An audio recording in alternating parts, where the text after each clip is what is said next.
성균관 생원공파. 오늘은 다시 한번 성균관 생원공파에 대한 얘기를 하겠습니다. 저는 창원항시 호장공파의 성균관 생원공파 지파의 한 사람입니다.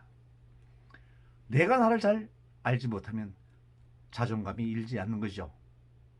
그래서 성균관 생원공파를 다시 한번 소개해 드립니다. 어느 분은 이런 말씀을 하십니다. 벼슬도 못한 생원공파가 어따 대고 명함을 내비느냐고요. 한참 몰라도 정말 뭘 모르는 말씀이죠. 저희 16대 손주이신 용호공 할아버지께서는 14살이 되던 해 1499년에 외삼촌 진담 어른을 따라서 서울로 올라가셨습니다. 한양으로 가신 거죠. 출생은 영주시 단산면 병산이시나 14살부터는 한강물을 마시면서 성장을 하시고 수학을 하신 것이죠. 그때부터 촌사람이 아닙니다. 한강물을 마시면서 살아간다는 것은 시골 사람들과는 생각부터가 다른 것이죠. 그리고 저희 15대조이신 송광공 할아버지도 1518년 한양에서 출생을 하셨습니다. 그러니까 종묘 옆 낙산 아래 이화동에서 출생을 하신 거죠. 송광공 할아버지도 시골 태생이 아닙니다. 그리고 14대조 정익공 할아버지도 1544년에 한양에서 출생하셨죠. 정익공 할아버지는 그 한양 이화동에서 사시면서 흔적을 남겼습니다.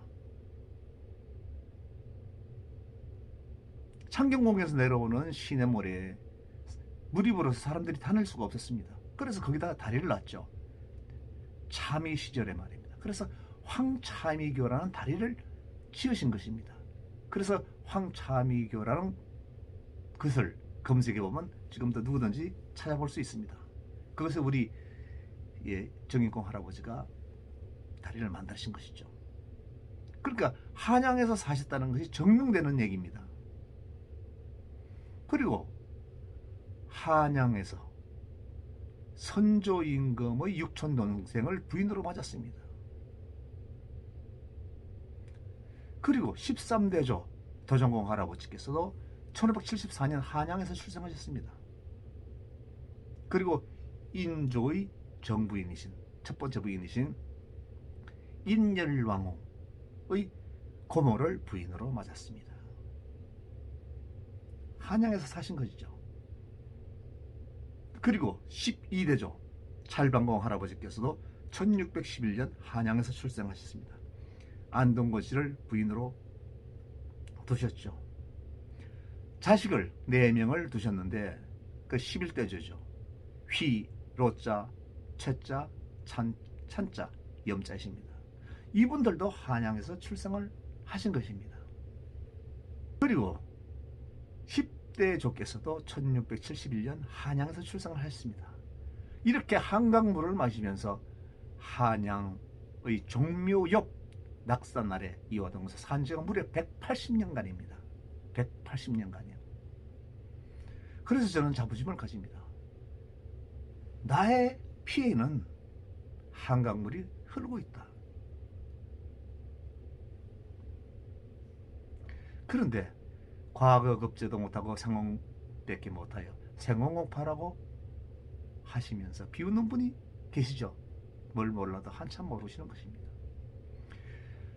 저는 생원공 지파로 성균관 생원공 지파로 분류되어 있지만은 저희 할아버지는 생원공 할아버지가 아닙니다. 즉 생원공 휘 유자 첨자 할아버지가 아닙니다. 그분은 혈육이 아닙니다. 도정공 할아버지의 후손이죠. 도정공 할아버지의 셋째 아들. 그러니까 도정공 할아버지의 셋째 아들 입자 현자 할아버지께서 성균관 생원공 휘 유자 첨자 할아버지께 양자를 가서 성균관 생원공파가 된 것입니다. 그러니까 성균관 생원공파는 모두 도정공의 후손이라는 것이죠. 도정공의 후손 참으로 중요합니다. 왜냐하면 도정공의 후손만이 실질적으로 4대 옥당가이기 때문입니다. 용원공 할아버지, 성광공 할아버지, 정익공 할아버지, 도정공 할아버지께서 정삼품 이상 당상간을 연속적으로 하셨죠. 그래서 4대를 연속적으로 하셨습니다. 그래서 사실상 도정공 할아버지 후손들이 4대 옥당가의 후손들이라는 것입니다. 그러니까 도정공 할아버지의 부인은 인열왕후의 고모입니다. 인조의 첫 번째 부인 인열왕후의 고모. 인열왕후는 효종을 낳죠.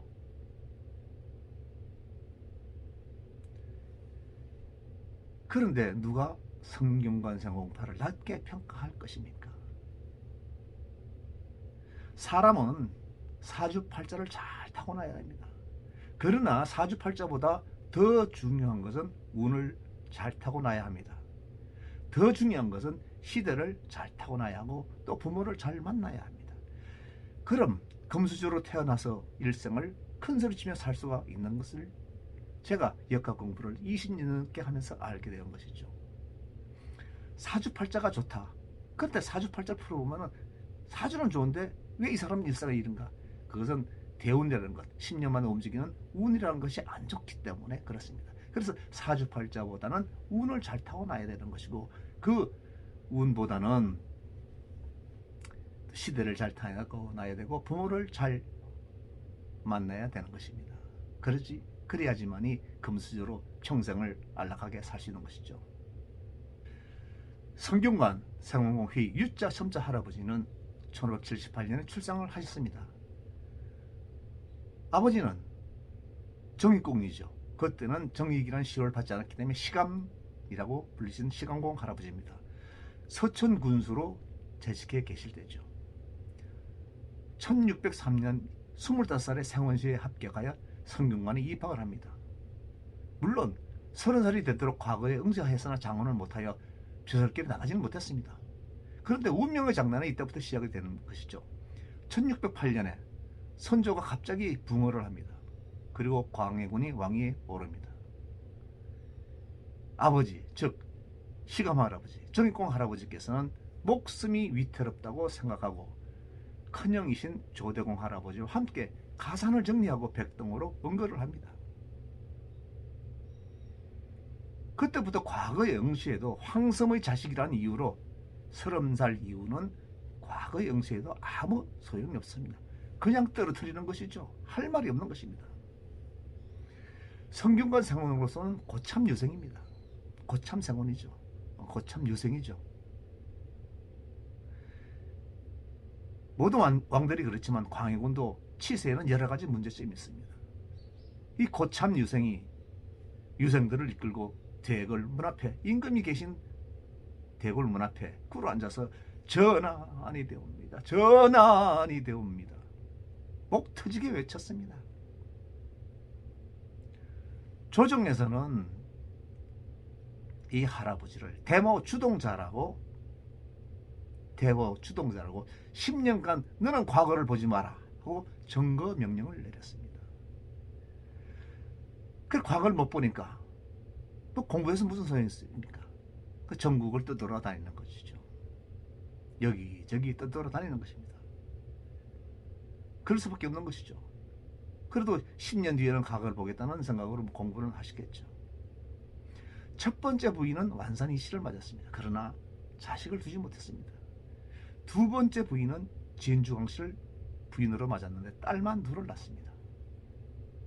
딸만 둘을 낳아요. 그러면은 그 순간부터 문을 닫아야 됩니다. 그런데 양자를 드리니까 성균관 생호공파 첫째 형님은 조대공 할아버지고 둘째 형님은 도정공 할아버지입니다. 그래서 둘째 형님의 셋째 아들 입자현자 할아버지를 양자로 삼아서 그렇게 이제 대를 이어가는데 1623년 4월에 인조 반정으로 인조가 왕이 됩니다. 인조가 왕이 되니까 그러면 외사촌 여동생이 왕비가 됐잖아요. 이제는 돌아가서 과거를 볼 수 있겠다는 꿈을 가지고 개성에서 한양으로 발걸음을 하던 중에 1625년에 그만 세상을 하직하고 맙니다. 그때 연세가 48세였습니다. 누구를 원망하겠습니까? 내 사주팔자를 원망하겠습니까? 세상을 원망하고 시대를 원망하겠습니까? 이 어른은 생원들도 다 같은 생원이 아닙니다. 시골 구석에서 생원으로 이름만 올린 많은 생원들과는 질이 다릅니다. 한양에서 한강물 먹고 살면서 성균관 생원이 된 것입니다. 우리 분 중에도 많은 생원들이 있죠. 그렇지만 성균관 생원은 없습니다. 그리고 두 번째 부인에게서 난 딸 중에 한 명이 20액에게 출가합니다. 9일 20액은 영의정이 되죠. 그렇게 두 번째 따님은 정경 부인이 되는 것입니다. 우리 분 중에는 영의정 사위가 둘이 있습니다. 송강호 할아버지 사위 유영경이 영의정이죠. 그리고 바로 유자 첨자 할아버지 사위가 영의정 20액입니다. 도정공 할아버지의 셋째 아드님 휘입자 현자 할아버지를 양자로 삼아서 이렇게 삼았기 때문에 성균관 생원공파 이렇게 지파로 분류돼서 저와 같이 후손들은 살아가고 있는 것입니다. 첫 번째 부인은 완산이시라고 그랬죠. 그곳에 금목걸이죠. 아버지 정익공 할아버지 아버지 묘 아래 합장이 되어 있습니다. 양자를 온 휘입자 현자 할아버지는 안기도 찰방을 지냈습니다. 찰방을 지낼 당시에 또 객살하죠. 왜냐하면 근무 중에 돌아가셨으니까. 그러니까 20액이가 명당을 찾아서 황감면 우메리에 묘를 썼습니다.